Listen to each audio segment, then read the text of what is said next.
What is going on, everyone? I am back once again for another video. Now, I know it's been a long time since my last video. I was doing college, then I was doing the internship while I was in college, and then I got a full-time job at the same place I had the internship.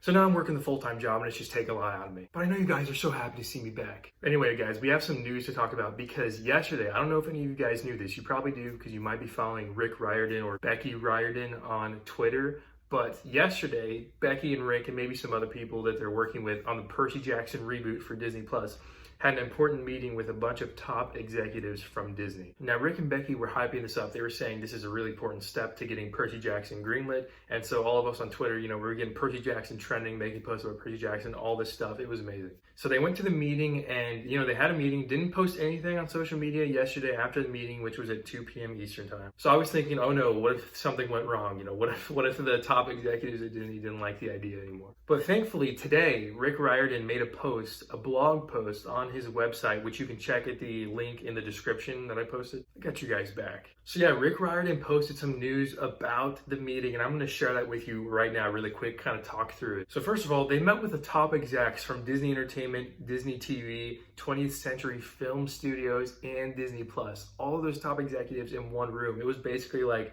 the the royalty of Disney in the same Zoom room with the Riordans. Now, Rick Riordan gave us a direct quote from the top executives who said they were all in quotation marks, for the Percy Jackson series. Apparently, a lot of them have kids who grew up reading Percy Jackson, have kids who still like Percy Jackson.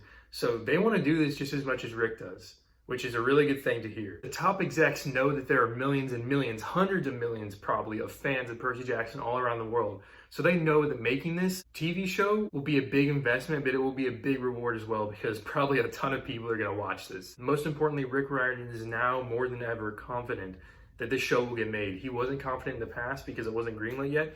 It's still not greenlit, but right now he has the most confidence yet because of that great meeting with them yesterday, the meeting with the execs yesterday. Now, I want to again stress that no green light was given to Rick or Becky or anybody they're working with. They still haven't gotten the green light because apparently the top execs need the Riordans and their team to deliver some materials to them, such as like pilot outline, the whole script outline, the whole script of the first season, all the scripts of the episodes. And the scripts are something they're still working on, so it might not be for a little bit, but at least it's a good start that they're actually asking for all of the scripts. So, that's a good sign. And apparently, according to Rick's blog post, they are already discussing film locations of where they're going to film this, and they're kind of starting to actually do casting. Like, they're not actually casting, but they're starting to talk about who they're going to be casting and how the casting process is going to work, stuff like that. So they're just beginning, which is still a really good sign. It's going to take a while, but it's a really good sign that they're beginning that. And finally, for the last big piece of information. So last year, I actually did a video about this last year. Last year, Rick posted a tweet on Twitter about when he thought this adaptation was going to get made. He gave us the expectation of mid-2022. And I was like, okay, that's still a long time.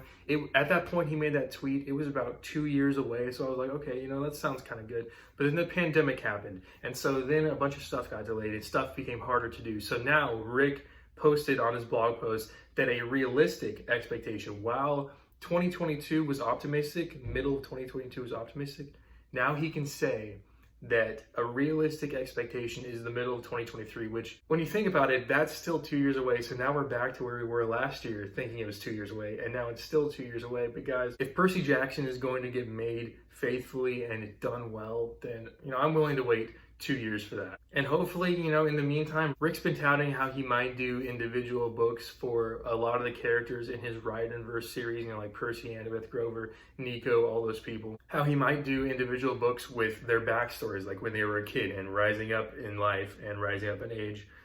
That was a weird way of saying it, but rising up. He said he might do books about that, so maybe we'll get some of those beforehand. Who knows?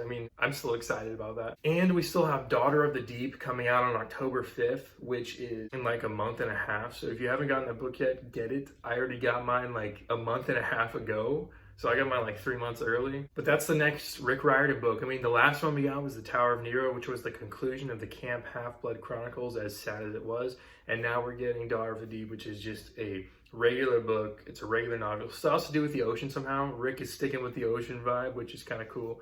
but it looks like it's going to be a pretty good book. So if you haven't gotten that, go ahead and get that. And so yeah, that is basically it for this video. But guys, let me know in the comments, what's the thing you're looking forward to most in the Percy Jackson reboot?